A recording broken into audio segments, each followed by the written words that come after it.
When the pilots lost consciousness mid-flight, a 12-year-old boy took control of the plane. What actions did he take? Matthew Smith adjusted his glasses while his eyes sparkled at the sight of the bustling runway. The heat at the airport was suffocating, but it didn't seem to bother him. He carried an aviation manual in one hand, flipping through it distractedly as he waited for the boarding moment. Evelyn, his mom, stood beside him trying to hide a smile as she watched her son's electric excitement. "Look, Mom, that's a Boeing 737-800. You can tell by the shape of the engine cowlings and the vertical stabilizer," Matthew said, pointing at a plane parked near the boarding gate. "Uh-huh. Cowlings?" Evelyn raised an eyebrow. "They're the covers around the engines. This model has a cleaner, quieter sound," Matthew explained with such passion that Evelyn couldn't bring herself to interrupt him. They passed through the boarding process, and Matthew was awestruck at the sight of the airplane up close. He leaned toward the window, barely able to contain his curiosity. The sounds of the engines, the smell of air conditioning mixed with jet fuel. It was like being home. "Are you okay? You look like you're about to explode with happiness," said a flight attendant as they entered the plane. "I'm more than okay. This is my first time on an Airbus A320. I know everything about this model. It has a CFM56 engine and the fly-by-wire system is super modern," he said quickly, as if each word was a puzzle piece he needed to fit together. The flight attendant smiled. "You really like planes, huh?"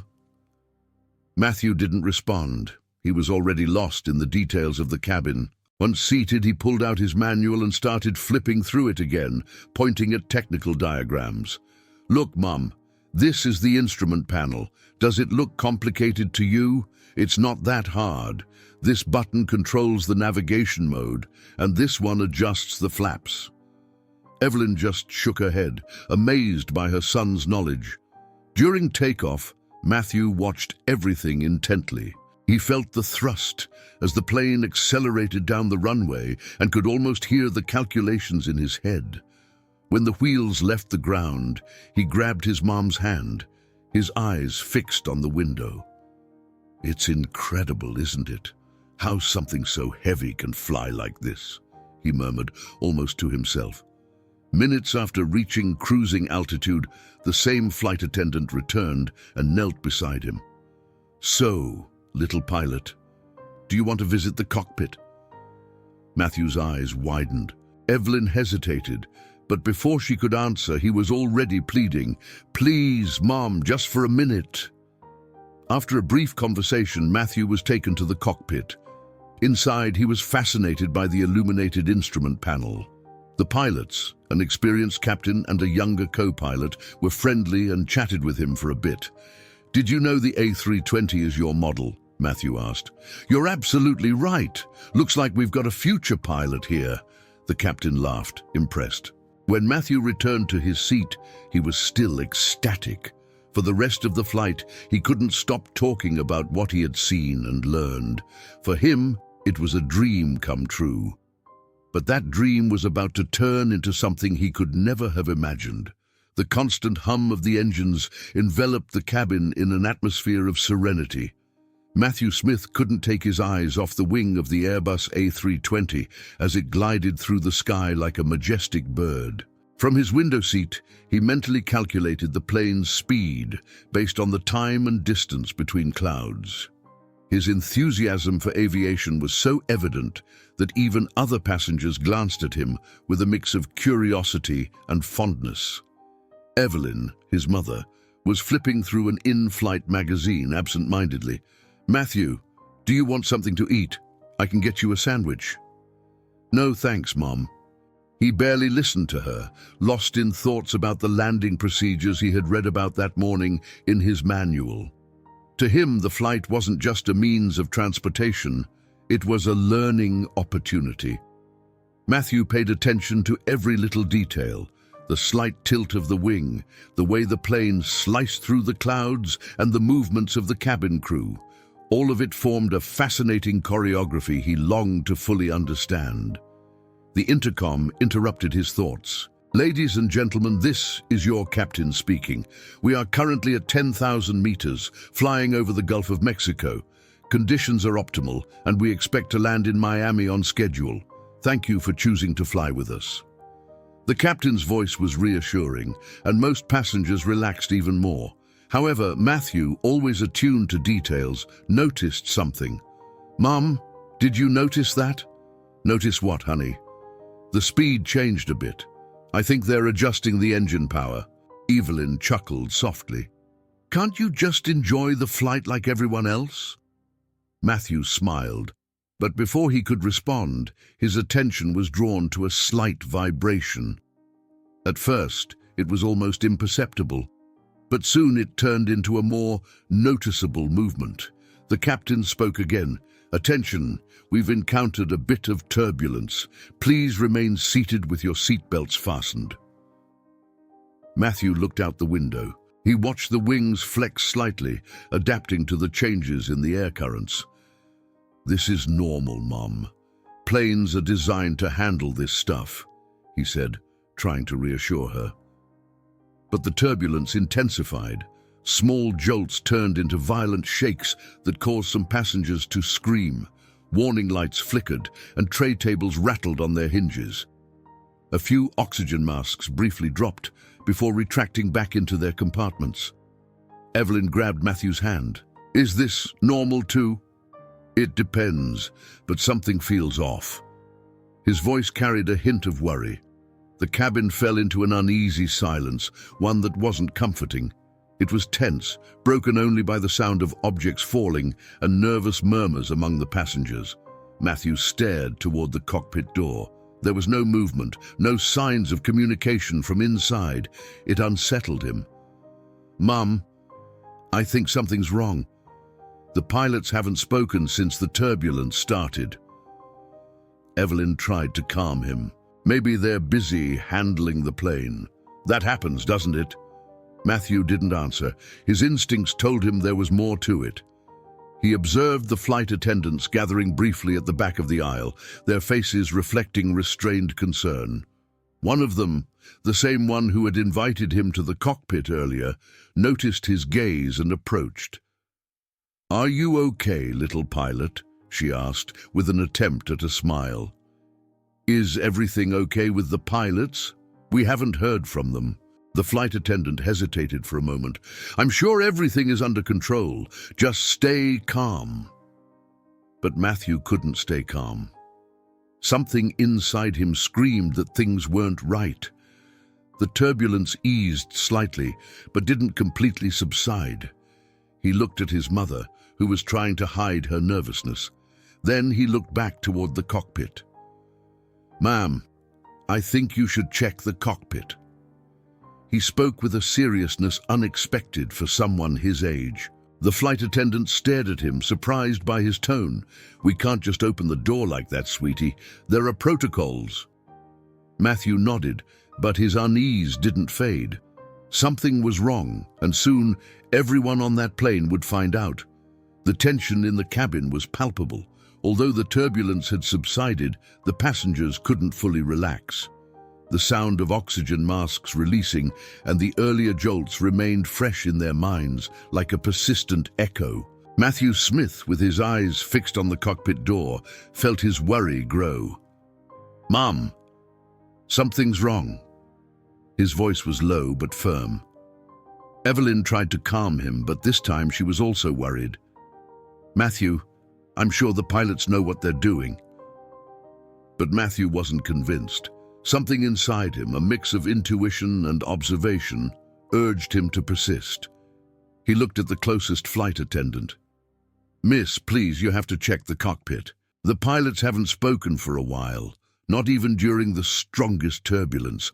That's not normal."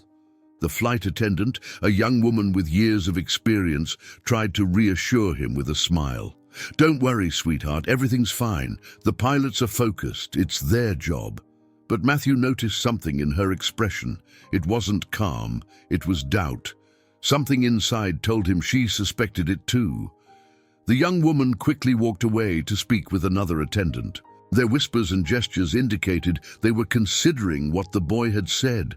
Matthew couldn't sit idly by. He looked at his mother. "Mom, the pilots should have spoken again by now. If everything were okay, they would have talked already." Evelyn didn't know how to respond. On one hand, she trusted that the professionals on board knew how to handle the situation. On the other, she knew her son well enough to realize he was rarely wrong about anything related to aviation. The flight attendant returned shortly after, but this time her smile was gone. "Listen, little one. We're going to check the cockpit, okay? Just to make sure everything's fine. You stay in your seat with your mom." Matthew nodded, though he knew he wouldn't be able to relax. He watched as the attendant walked toward the cockpit door with quick but cautious steps. She knocked 3 times, as per protocol. She waited. There was no response. She knocked again, louder this time. Still nothing. From several rows back, Matthew saw the attendant exchange a nervous look with another crew member. Then they retrieved a master key, the one used in emergencies to access the cockpit. Matthew held his breath as they turned the lock. The door opened. The flight attendant peeked inside and for a moment seemed frozen in place. Then she backed away abruptly, covering her mouth with her hand. One of her colleagues rushed toward her. Matthew felt a knot in his stomach. Something was terribly wrong. "What's going on?" a passenger shouted from the back. "Is everything okay?" another voice asked, filled with panic. The flight attendant tried to calm the passengers, but her voice trembled. "Just one moment. Please remain calm." Matthew couldn't wait any longer. He unbuckled his seatbelt, and before Evelyn could stop him, he ran toward the cockpit. "Matthew, come back!" his mother shouted, but he was already at the front. When he arrived, he saw what the attendant had discovered. The 2 pilots were unconscious, slumped in their seats, their arms hanging limply by their sides. A wave of vertigo washed over him. What happened?" he asked, though he knew no one had an immediate answer. The flight attendant turned to him, her face pale. "We don't know. They're unresponsive and the plane is descending slowly." Matthew leaned into the instrument panel. Although his mind was filled with fear, his passion for aviation helped him focus his thoughts. He scanned the indicators. The altitude was dropping faster than normal. Warning lights were flashing and the autopilot was disengaged. "We need to stabilize the plane," he said with more confidence than he expected from himself. The flight attendant looked at him, stunned. "What? No, you're just a child." Matthew took a deep breath. "I know how it works. I've studied a lot about this. Please, if no one else can do it, let me try." The young woman hesitated, but the plane's descent and the lack of clear options forced her to make a decision. With a mix of fear and hope, she allowed him to sit in the co-pilot's seat. "I'll contact air traffic control. Just do what you can." With trembling hands, Matthew took control of the plane for the first time. He knew this was only the beginning of something much bigger. Matthew's hands trembled as his fingers rested on the yoke, the plane's main control. His heart was pounding, but his mind remained focused. Everything he had read, practiced on simulators, and learned during his countless hours of study now had to come into play. There was no room for error. The flight attendant, her voice shaking, established contact with the control tower in Miami. "Mayday, Mayday! Flight 635 declaring an emergency. Both pilots are unconscious. I repeat, both pilots are unconscious. We have a passenger attempting to stabilize the aircraft." The response came quickly, but with evident disbelief. "A passenger? Who's in control?" The flight attendant glanced at Matthew, still unsure if she had made the right choice. "A child. He has basic knowledge of aviation." There was a brief silence on the line before the controller spoke again, this time with a mix of urgency and professional calm. "Flight 635, understood. Please remain calm. We need to know your current altitude and speed." Matthew adjusted the seat to better reach the controls. He quickly scanned the instruments in front of him. "We're at 8,000 meters and descending. Speed is 750 kilometers per hour. His voice sounded more confident than he felt. The tower responded immediately. "We need to stabilize the altitude.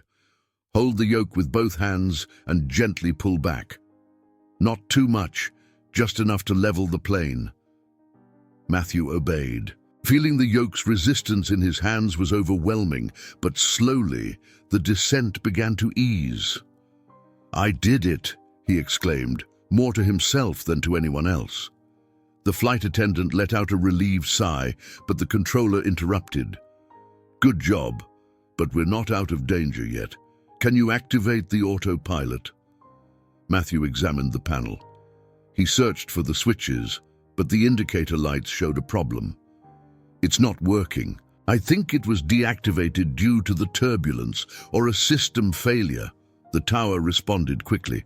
"Understood. You'll need to fly manually. Do you know how to maintain the plane's stability?" Matthew nodded, even though no one could see him. "Yes, I've practiced with simulators.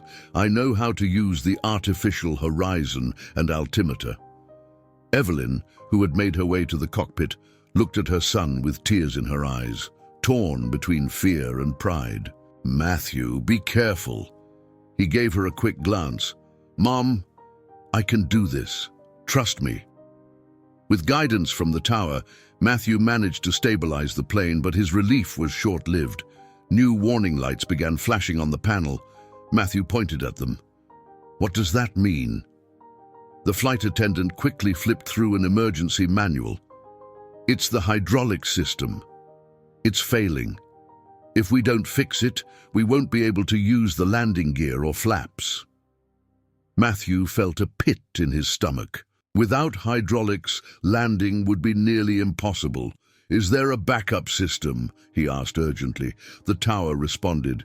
"Yes, there's a manual system. You'll need to activate it, but it may require significant physical effort. Do you have someone who can help?" The flight attendant looked at Matthew and then at Evelyn. "I'll do it. What do we need to do?" Matthew began receiving detailed instructions. While the flight attendant moved quickly to turn the backup system valves, Matthew focused on keeping the plane under control. The constant vibrations and deafening noise in the cockpit made every action harder, but failure wasn't an option. "It's activated," the flight attendant said, panting from the effort. Matthew checked the indicators. The plane was still manageable, but every maneuver felt heavier. The tower spoke again. "Matthew, you're doing great, but we need to descend to 3,000 meters to prepare for the approach. I'll guide you through the adjustments." Matthew began descending cautiously, but the weight of the plane and the lack of hydraulic assistance made it increasingly difficult. His arms started to ache, but he couldn't stop. Every second demanded his full attention. The plane broke through a layer of clouds, revealing an ominous sight. Lightning illuminated the distance, signaling a storm ahead. "There's bad weather near Miami," the controller said. "You'll need to rely on instruments to align with the runway. Don't trust your eyes." Matthew swallowed hard. Understood. The real battle was just beginning. The Airbus A320's cockpit was silent, except for the constant hum of the engines and the intermittent beeping of failing instruments.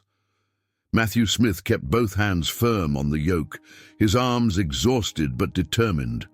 With every passing second, he felt the weight of the lives depending on him. The plane had descended to 3,000 meters as instructed by the controller, but new challenges were emerging. On the horizon, the first gusts of a storm shook the plane. The previously manageable weather was turning hostile quickly. Matthew noticed how the air currents pushed the aircraft from side to side. Warning lights flickered again. "Matthew, can you report your position and conditions?" asked the controller from Miami Tower. Matthew checked the instruments. "We're steady at 3,000 meters, but the winds are strong and the airspeed indicators are fluctuating." The controller's voice remained calm. You're doing great. Keep your speed at 250 knots. Don't let the plane descend any further until we're ready for the final approach. Matthew nodded, knowing the controller couldn't see him. He adjusted the controls carefully, feeling how the wind made everything more difficult. The passengers behind him were growing restless again. Some were crying, others praying, and a few stared out the windows as if searching for a miracle through the dense black clouds. "Mum, can you tell them everything's going to be okay?" Matthew asked without taking his eyes off the controls. Evelyn looked at her son, her heart torn between fear and pride. She took a deep breath and walked to the passenger cabin. "Please, stay calm. My son is following the controller's instructions. We're going to make it." Her voice trembled, but her words had a calming effect. For a moment, the panic began to subside. But Matthew didn't have time to think about the others. A new alert on the panel caught his attention. It was the landing gear. "What now?" he muttered to himself. The flight attendant quickly scanned the manual. "The landing gear is jammed. It's not deploying automatically." Matthew felt his stomach drop. "Is there a way to release it manually?" The tower responded before the flight attendant could. "Yes, Matthew. There's a manual mechanism near the cabin area. It requires turning a lever to unlock the landing gear. You'll need help." "Ah." The flight attendant nodded and immediately headed to the specified area. Meanwhile, Matthew continued to fight to keep the plane steady. Each gust of wind felt like it would throw the plane off course, but his mind was focused on the procedures he had learned in simulators.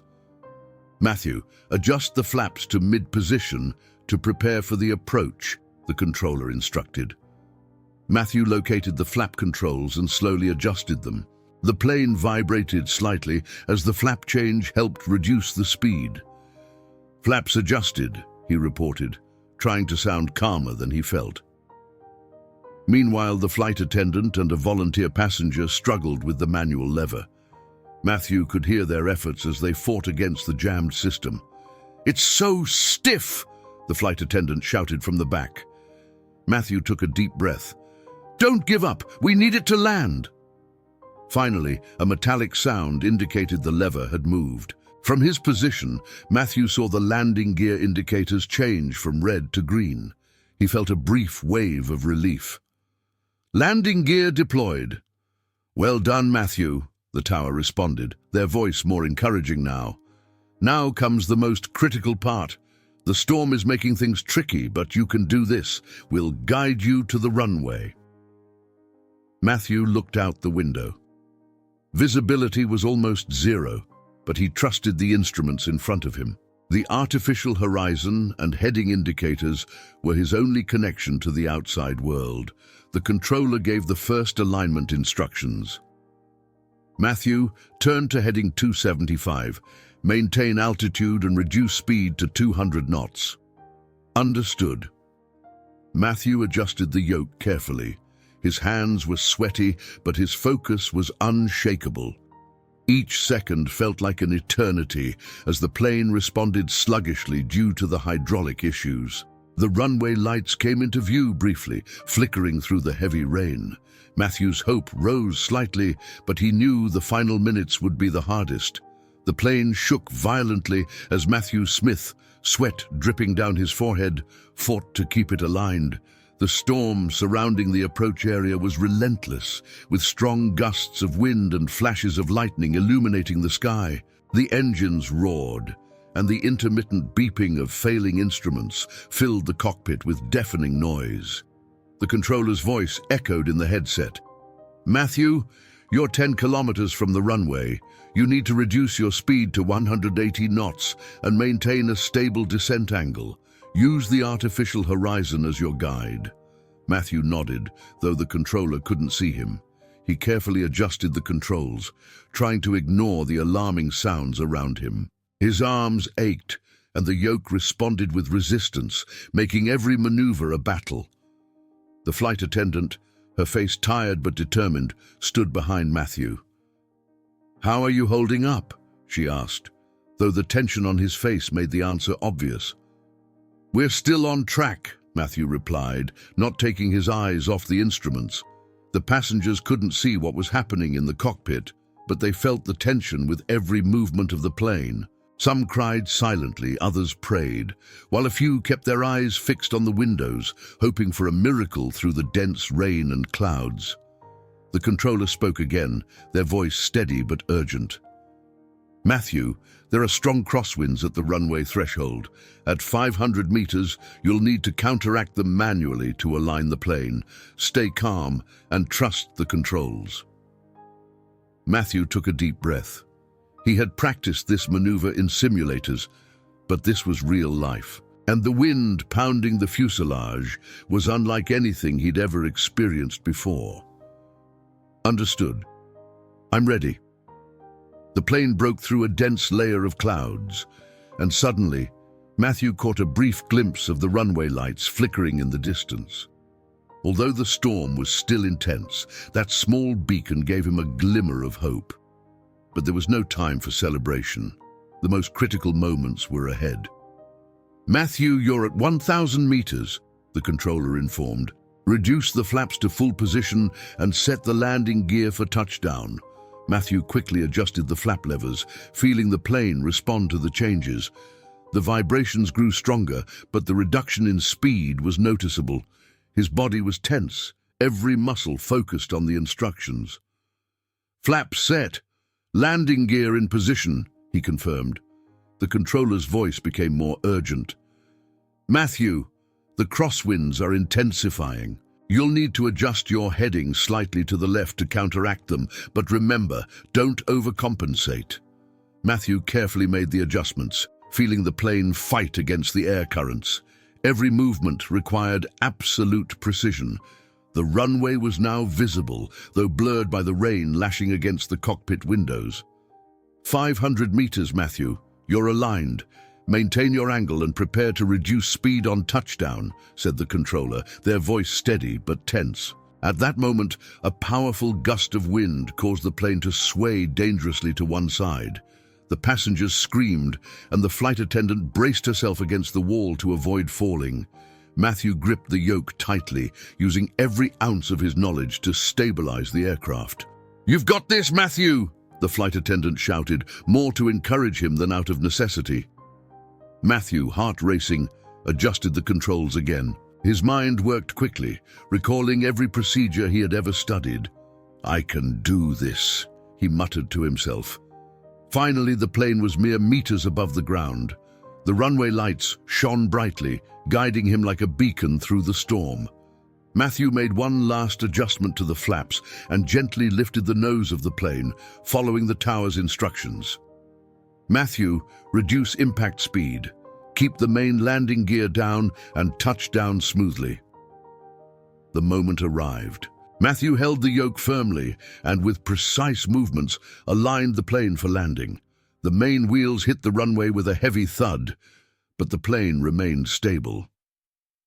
"Now activate the reverse thrust and brakes," the controller instructed. Matthew engaged the reverse thrust, feeling the plane rapidly decelerate as the loud roar filled the cockpit. Emergency lights continued flashing, but the plane was under control. Finally, after what felt like an eternity, the aircraft came to a stop at the end of the runway. An absolute silence filled the cabin, broken only by the sound of passengers sobbing with relief. Matthew sank back into the seat, his body trembling from the adrenaline. The flight attendant looked at him with tears in her eyes. "You did it. You saved everyone." Evelyn rushed to him and embraced him tightly, unable to hold back her tears. Matthew, exhausted, could only nod. The controller's voice resonated in the cockpit one final time. "Flight 635, well done, Matthew, well done." The young boy, his eyes filled with emotion, gazed at the rain hitting the windshield. He knew this moment would be etched in his memory forever. The plane was stationary at the end of the runway, but Matthew Smith's heart was still pounding as though he were facing the storm. Inside the cabin, the heavy silence was gradually replaced by the sound of applause and cheers from the passengers. The emergency lights continued to flash, but the danger had passed. Matthew took a deep breath, finally releasing a sigh he had been holding since it all began. Evelyn, with tears in her eyes, hugged her son tightly. "You did it, Matthew! You did it!" The flight attendant, unable to contain her emotions despite trying to maintain professionalism, approached Matthew with tears streaming down her face. "I never thought I'd say this in my life, but you're a hero." Matthew, his gaze fixed on the controls in front of him, could barely respond. He was exhausted, his arms aching from the effort of controlling the plane for so long, but the controller's final words echoed in his mind. Well done. That was enough for him. Outside the plane, airport emergency lights flashed as fire trucks, ambulances, and security units surrounded the aircraft, ready to assist.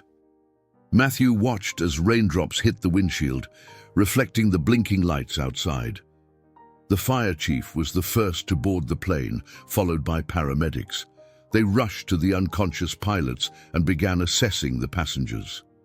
Soon, all eyes were on the 12-year-old boy sitting in the co-pilot seat. He the one who landed the plane?" one paramedic asked, incredulous. The flight attendant nodded with pride. "Yes, he did." Matthew felt the weight of their gazes, but instead of pride, he felt a strange emptiness. His whole body was trembling, not from fear, but from the gravity of what he had just done. Evelyn knelt in front of him, holding him by the shoulders. "Son, it's okay. It's over." The passengers began to disembark. Many stopped to personally thank Matthew, leaning toward the cockpit to express their gratitude. An elderly woman, tears in her eyes, looked at him with unwavering sincerity. "You are our angel. We'll never forget what you've done for us." Matthew could only respond with a weak smile, but her words resonated deeply. The full weight of the situation was beginning to settle in. Outside the plane, a crowd of journalists, alerted to the emergency landing, had gathered. Cameras flashed and microphones were raised as Matthew descended the stairs, accompanied by his mother and the crew. Matthew, how did you manage to land the plane? What did you feel when you took control? Do you plan to become a pilot when you grow up?" Evelyn tried to shield him from the barrage of questions, stepping in front of him. "Please, understand, Matthew needs to rest." But Matthew, displaying maturity beyond his years, raised a hand to calm the crowd. "I'm not a hero. I just did what I had to do. Many people helped me, especially the crew and the control tower. I just want to go home." The crowd fell silent for a moment, taken aback by his humility. Then the applause erupted once more. Matthew was escorted by emergency teams to an airport lounge, where he could finally sit down and let the exhaustion take over. Meanwhile, the story began to spread worldwide. Social media exploded with headlines like, "12-year-old lands plane, saves over 100 lives." Matthew had no idea what awaited him outside that airport, but at that moment, all he wanted was to sleep. Before closing his eyes, he glanced out the airport window at the dark skies. Despite the exhaustion and emotions, one clear thought shone in his mind. This is just the beginning. Someday I'll be a pilot, not out of emergency, but because I was born for this. The days following the landing were a whirlwind of media attention for Matthew Smith. His incredible feat became global news, and everyone wanted to know more about the child hero who saved over 100 lives on a commercial flight. Matthew and his mother, Evelyn, were invited to TV shows, interviewed by journalists, and his face appeared on magazine covers and newspapers. Despite the sudden fame, Matthew remained humble. When asked how he managed to control the plane, his answer was always the same: "I just did what I had to do. The controllers helped me a lot, and the crew was amazing. I didn't do it alone." At home, in the small room where he had always dreamed of planes, Matthew finally found a moment of peace. He sat in front of his flight simulator, the same one he had used to learn the basics of aircraft controls. He ran his fingers over the controls, reflecting on everything he had experienced. The ordeal had been terrifying, but it had also confirmed something he had always known. He wanted to be a pilot. One morning, as he and his mother sorted through emails, Evelyn opened a message with a look of astonishment. "Matthew, you need to see this." The email was from the airline, offering Matthew lifetime free flights as a gesture of gratitude for his bravery. Additionally, it included a special offer, a scholarship for Matthew to study aviation when he reached the appropriate age. "Is this real?" Matthew asked, unable to believe it. Evelyn hugged him tightly, beaming with pride. "This is just the start of your dream, son." From that point forward, Matthew seized every opportunity to learn more about aviation. He studied harder, enrolled in advanced science and math classes, and sought out more complex flight simulators. His fame opened doors to mentors who taught him the art and science of flying. Despite the attention and praise, Matthew never let fame change him. To him, he wasn't a hero. He was just a boy with a passion.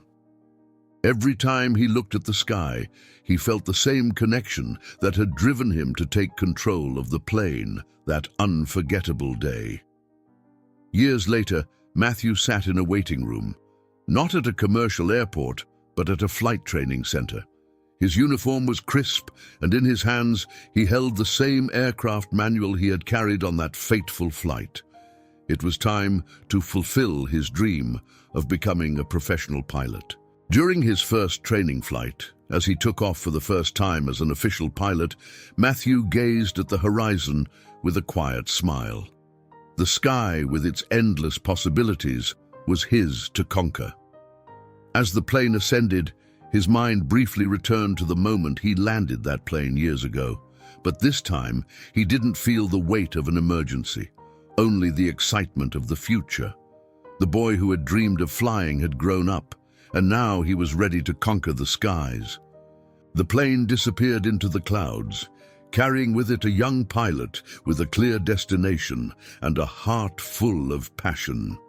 I hope you enjoyed today's story. If you did, subscribe to the channel so you don't miss more stories like this. Leave a like and comment below what you thought about the story. See you in the next video.